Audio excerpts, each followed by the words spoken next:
అధిపతియగు యెహోవా దావీదునకు తోడై ఉండెను గనుక అతడు అంతకంతకు వర్ధిల్లెను.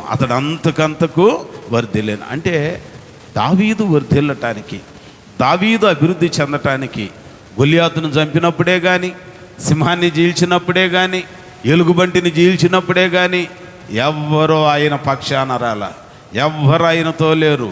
ఎవరున్నారు ఆయనకు తోడనంటే దేవుడు ఒక్కడే ఆయనకు తోడయ్యి ఉన్నాడు. కొన్నిసార్లు మనం కూడా గమనించాల్సింది ఏంటన్నానంటే, అయ్యో అందరూ నన్ను వదిలిపెట్టారే, ఎవరు లేకుండా పోయారే, ఒంటరి జీవితం అయిపోయిందే, నేను ఒంటిగా మిగిలేనే.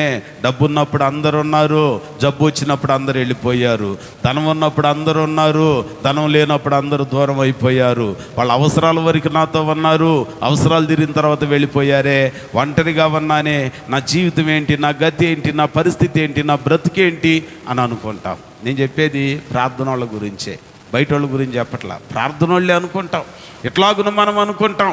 కానీ బైబిల్ గ్రంథం చెప్పేది ఏంటనంటే, ఎప్పుడైతే నీవు ఒంటరిగా ఉంటావో కాస్త ఈ లోక సంబంధమైన తుచ్చమైన ఆలోచన విడిచిపెట్టి, అందరూ వదిలిపెట్టారు, ఈ బ్రతుకు భారం అయిపోద్దే, జీవితం కష్టం అయిపోద్దే, ఇక బ్రతకటం చాలా ఇబ్బంది అయిపోద్దే, ఈ బ్రతకటం కన్నా ఏదో ఒకటి చేసుకొని చస్తే బాగుండే అని లోక సంబంధమైన ఆలోచన వచ్చింది. కానీ బైబిల్ ఆలోచన మనకి ఏమి ఇచ్చిద్దనంటే, దావీదు ఒంటరిగా ఉన్నాడు, అందరి మన్నలను పొందుకోవటానికి ఆయన అంత కనపడలే ఎప్పుడు. కానీ సైన్యములకు అధిపతియగు యెహోవా ఆయనకు తోడై ఉన్నాడు గనుక ఎలుగుబంటి నోటి నుండి తప్పించబడ్డాడు, సింహం నోటి నుండి తప్పించబడ్డాడు, గొలియాతు చేతి నుండి కూడా తప్పించబడ్డాడు. అలాగనే యాకోబు ఒంటరిగా మిగిలిపోయాడు యబ్బోకు రేవు దగ్గర.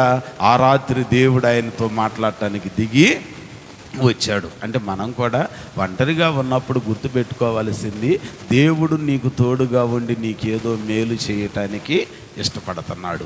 దేవుడు నీ పక్షాన ఉండి నీకేదో ఉద్ధరించటానికి, నిన్ను బలపరచటానికి ఆయన ఒక ప్రణాళిక కలిగి ఉన్నాడని చెప్పి ధైర్యం కలిగిన వారిగా మనము ఉండాలి. దావీదు భక్తుని జీవితంలో కూడా అదే చూస్తూ ఉన్నాం. దావీదు ఒంటరిగా ఇన్ని కార్యాలు చేశాడనంటే దేవుడు ఆయనకు తోడయ్యి ఉన్నాడు.